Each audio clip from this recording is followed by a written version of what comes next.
जय श्री कृष्णा मित्रों, जय जय श्री सीताराम। आइए देखते हैं सुमित ज्ञान यूट्यूब चैनल में। स्वागत है सभी दर्शकों का हमारे सुमित ज्ञान यूट्यूब चैनल में।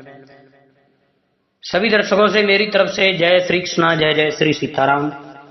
मित्रों, आज आप लोगों के समक्ष में मैं बताने के लिए जा रहा हूं कि जो द्रौपदी थी, 5 पतियों की स्त्री थी, ये वास्तविक कौन थी। प्रमाण ऐसा मिलता है कि द्रौपदी साक्षात शची थी, जो इंद्र की पत्नी थी। अब आइए विस्तार से हमारे ऑडियो वीडियो के साथ आप लोग अंत तक जुड़े रहें और पाएं पूरी संपूर्ण जानकारी कि ये द्रौपदी साक्षात शची कैसे थी। दोस्तों, द्रौपदी का जन्म महाराज द्रौपद के यहाँ एक कुंड से हुआ। द्रौपदी का जन्म महाराज द्रौपद के यहाँ एक कुंड से हुआ था, अतः यह यज्ञ सैनी भी कहलाई। द्रौपदी का विवाह 5 पांडवों से हुआ था।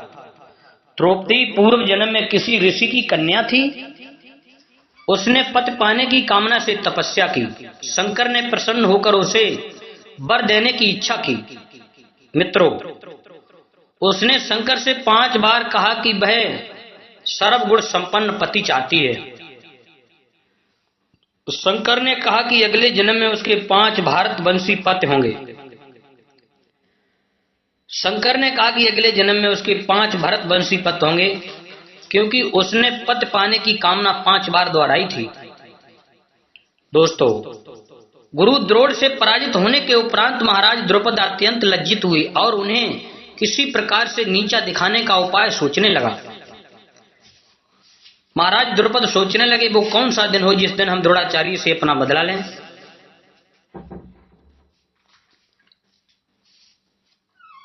इसी चिंता में एक बार वे घूमते हुए कल्याणी नगरी ब्राह्मणों की बस्ती में जा पहुंचे।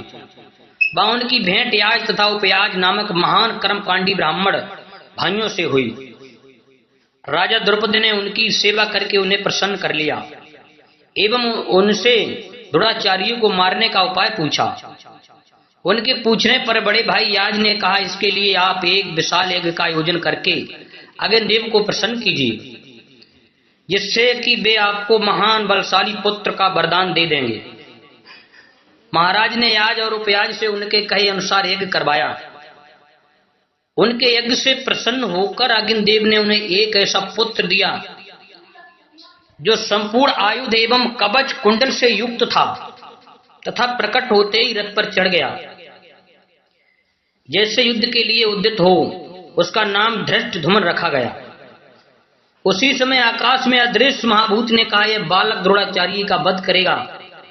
तदुपरांत वेदी से द्रौपदी नामक सुंदर कन्या प्रादुर्भाव हुआ, जिसके नेत्र खिले हुए कमल के समान देदीप्यमान थे, भौवें चंद्रमा के समान चक्र थीं तथा उसका वर्ण श्यामल था। उसके उत्पन्न होते ही एक आकाशवाणी हुई कि इस बालिका का जन्म क्षत्रियों के संहार और कौरवों के विनाश के हेतु हुआ है। बालिका का नाम कृष्णा रखा गया। आगे चलकर द्रोणाचार्य ने ही धृष्टद्युम्न को अस्त्र विद्या की शिक्षा दी। द्रौपदी का स्वयंवर। कुंती तथा पांडवों ने द्रौपदी के स्वयंवर के विषय में सुना तो वे लोग भी सम्मिलित होने के लिए धौम्य को अपना पुरोहित बनाकर पांचाल देश पहुंचे। कौरवों से छुपने के लिए उन्होंने ब्राह्मण वेश धारण कर रखा था तथा एक कुम्हार की कुटिया में रहने लगे। राजा द्रौपद द्रौपदी का विवाह अर्जुन के साथ करना चाहते थे। लाक्षागृह की घटना सुनने के बाद भी उन्हें यह विश्वास न होता था कि पांडवों का निधन हो गया है।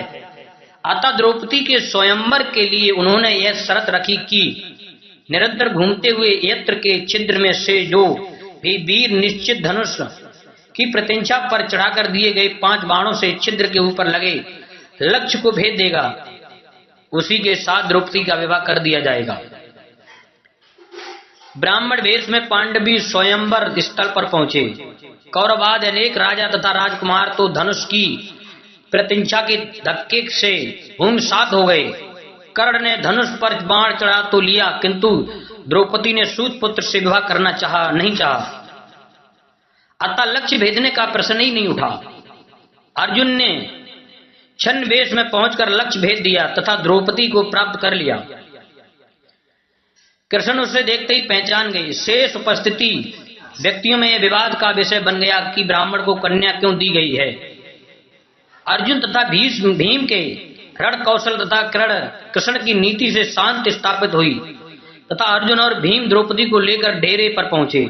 उनके यह कहने पर कि वे लोग भिक्षा लाए हैं, उन्हें बिना देखे ही कुंती ने कुटिया के अंदर से कहा कि सभी मिलकर उसे ग्रहण करो।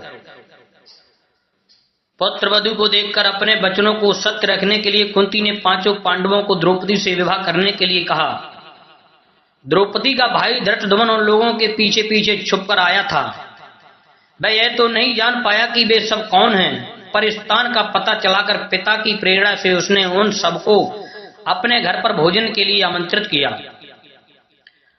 द्रौपदी को यह जानकर कि वे पांडव हैं बहुत प्रसन्नता हुई, किंतु यह सुनकर विचित्र लगा कि वे पांचों द्रौपदी से विवाह करने के लिए उद्यत हैं।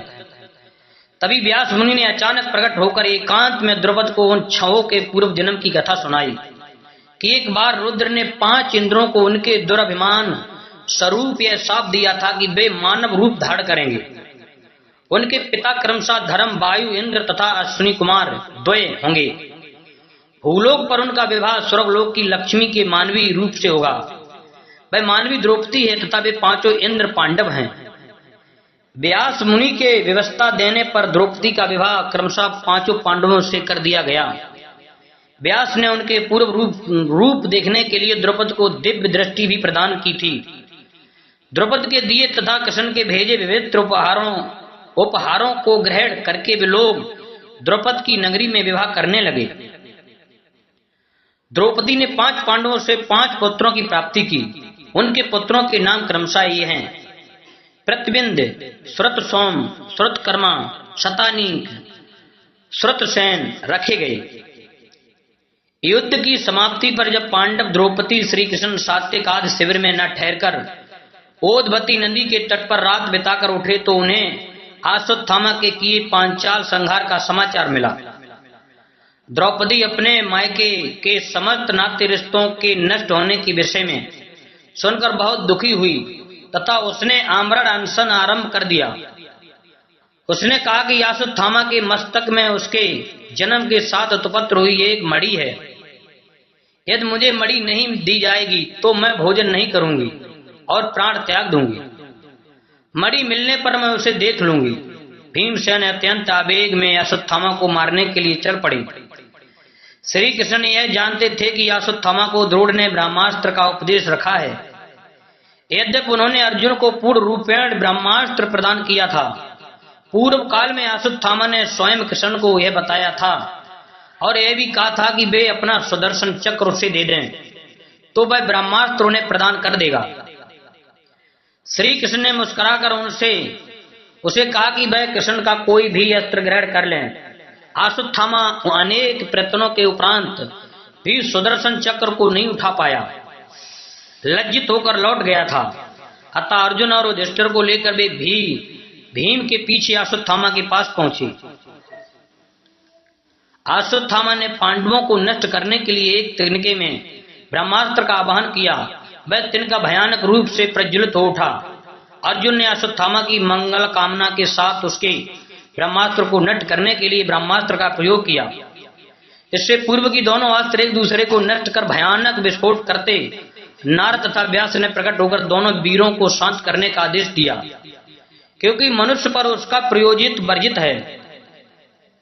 अर्जुन अपने अस्त्र को लौटाने में असमर्थ थे, अतः उन्होंने लौटा लिया, किंतु अश्वत्थामा ने हाथ जोड़कर कहा कि वे लौटाने की शक्ति में संपन्न नहीं है। व्यास तथा नारद ने दोनों के अस्त्र छोड़ने के उद्देश्यों पर प्रकाश डालते हुए अश्वत्थामा से कहा कि वे अस्त्र का परिहार करें। अश्वत्थामा अत्यंत लज्जित होकर बोले कि वे इसमें असमर्थ हैं, क्योंकि पांडवों पर न छूट कर यह अस्त्र पांडवों के गर्भास्थ शिशु का नाश करेगा। व्यास की आज्ञा का पालन करते हुए अश्वत्थामा ने अपने मस्तक की मणि भी पांडवों को अर्पित कर दी। दोस्तों, वह समस्त राज्य से अधिक मूल्यवान तथा शस्त्र क्षुधा देवता मां दानव नाग व्याध आदि से रक्षा करने वाली थी।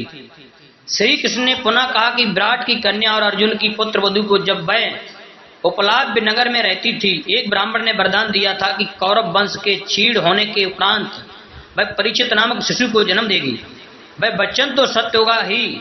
अश्वत्थामा इस पर क्रुद्ध होकर बोला, मेरा ब्रह्मास्त्र सभी गर्भस्थ शिशुओं को मार डालेगा। दोस्तों, श्री कृष्ण ने कहा ठीक है, वह मृत उपपत्र होकर लंबी आयु उपलब्ध करेगा तथा देरे देखते ही वह भूमंडल का सम्राट होगा। उस मृत बालक को मैं जीवन दान दूंगा और तू रोगों से पीड़ित होकर इधर उधर भटकेगा। व्यास नारद अश्वत्थामा को साथ लेकर वे सब द्रौपदी के पास पहुंचे। भीम ने उसे मणि देकर कहा, तुम्हारा दुख स्वाभाविक है।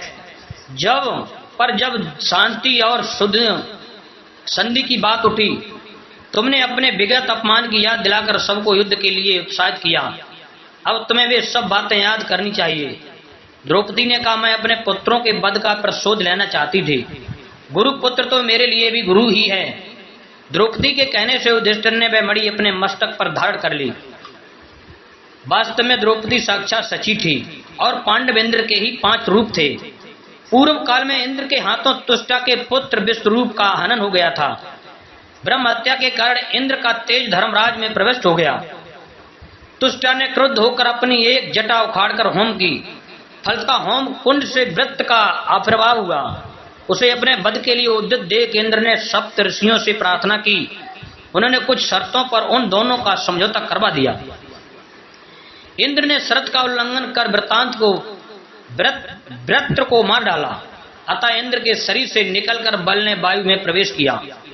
इंद्र ने गौतम का रूप धारण कर अहिल्या के सतीत्व का नाश किया। अतः उसका रूप उसे छोड़ अश्विनी कुमार में समा गया। पृथ्वी का भार हल्का करने के लिए जब देवता पृथ्वी पर अवतार लेने लगे, तब धर्म ने इंद्र का तेज कुंती के गर्भ में प्रतिष्ठित किया। अतः युधिष्ठिर का जन्म हुआ। इसी प्रकार वायु ने इंद्र का बल कुंती के गर्भ में प्रतिष्ठित किया तो भीम का जन्म हुआ। इंद्र के आधे अंश से अर्जुन तथा अश्विनी कुमार के द्वारा मांद्री के गर्भ में इंद्र के ही रूप की प्रतिष्ठा के फलस्वरूप नकुल और सहदेव का जन्म हुआ।